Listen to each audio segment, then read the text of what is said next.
بسم اللہ الرحمن الرحیم۔ شروع اللہ کے نام سے جو بڑا مہربان نہایت رحم کرنے والا ہے۔ السلام علیکم ورحمۃ اللہ وبرکاتہ۔ اسرائیلی فوج کی لاشوں کی تلاش میں پرندوں کا استعمال۔ ایک ماہر ماحولیات اسرائیلی فوج کو ان مقامات سے لاشیں نکالنے میں مدد دینے کے لیے شکاری پرندوں کا استعمال کر رہا ہے۔ جہاں حماس نے 7 اکتوبر کو حملہ کیا تھا، اسرائیل کی نیچر اینڈ پارکس اتھارٹی کے حتزافے GPS ٹریکنگ ڈیوائسز کا استعمال کرتے ہوئے متعدد پرندوں کے نقل مکانی کے رجحان کا سراغ لگا رہے ہیں۔ گزشتہ ماہ 23 اکتوبر کو ان سے مدد طلب کیے جانے کے بعد سے ان کی جانب سے اسرائیلی فوج کو فراہم کردہ ڈیٹا کی مدد سے 4 افراد کی لاشوں کو تلاش کرنے میں مدد ملی ہے۔ ان کا کہنا ہے کہ ایک اور پرندے کی پرواز کے رجحانات سے مزید کچھ ایسے دیگر مقامات کی نشاندہی ہوئی ہے۔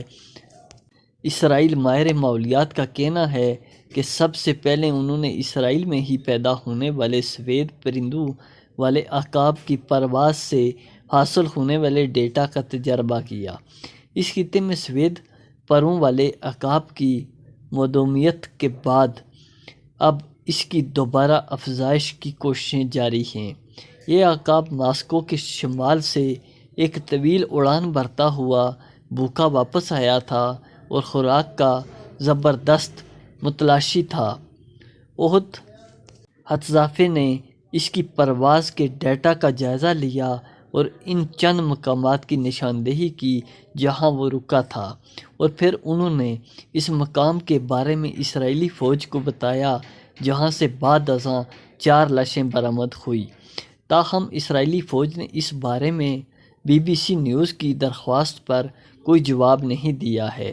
ایک اندازے کے مطابق 7 اکتوبر کو حماس کے 1500 مسلح جنگجوؤں غزہ کی پٹی سے ملحقہ اسرائیلی سرحدی علاقے کی باڑ کو توڑ کر جنوبی اسرائیل میں داخل ہوئے تھے اور ایک منظم کارروائی میں قریبی یہودی کمیونٹی اور فوجی چوکیوں پر حملہ کیا تھا۔ اس حملے میں انہوں نے ایک اونٹ ڈور میوزیم فیسٹیول کو بھی نشانہ بنایا گیا۔ اس حملے میں 1200 اسرائیلی شہری ہلاک ہوئے تھے جبکہ 200 سے زائد افراد کو یرغمال بنایا گیا تھا، جس کے جواب میں غزہ پر اسرائیلی حملے میں اب تک 11,000 سے زائد افراد ہلاک ہو چکے ہیں، جن میں 4400 بچے شامل ہیں۔ احد حتزافے کا کہنا ہے کہ وہ GPS ٹریکنگ ڈیوائسز سے پرندے کہاں رکتے ہیں اس کا پتہ لگاتے ہیں، جبکہ ٹریکرز میں ویڈیو نہیں ہیں۔ وہ یہ بتا سکتے ہیں کہ پرندہ کس طرح حرکت کر رہا ہے، یہ کس بلندی پر ہے اور دیگر ڈیٹا پوائنٹس جو مطلوبہ علاقوں کی نشاندہی کر سکتے ہیں۔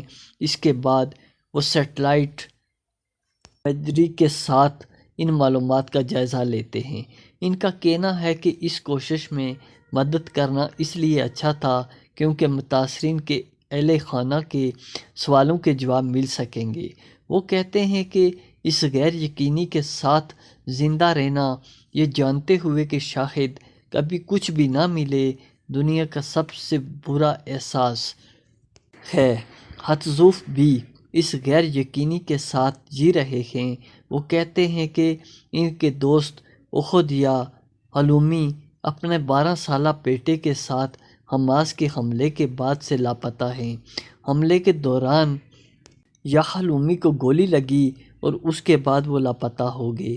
ان کی اہلیہ کے مطابق ان کے 2 چھوٹے بچے فرار ہونے میں کامیاب ہو گئے تھے۔ حتزافے کہتے ہیں کہ یہ بہت افسوس کی بات ہے۔ ان کو امید ہے کہ جنگ جلد ختم ہوگی کیونکہ اس سے اسرائیلی اور فلسطینیوں کا بہت نقصان ہوا ہے۔ اسرائیل میں بہت سے لوگوں کو امن کے دوران سیاست پر اختلاف رہتا ہے، لیکن وہ اس بات پر زور دیتے ہیں کہ جنگ کے دوران مل کر کام کرنا چاہیے۔ وہ کہتے ہیں کہ جب خطرہ ہوتا ہے تو ہم سب کا ایک ہی مقصد ہوتا ہے۔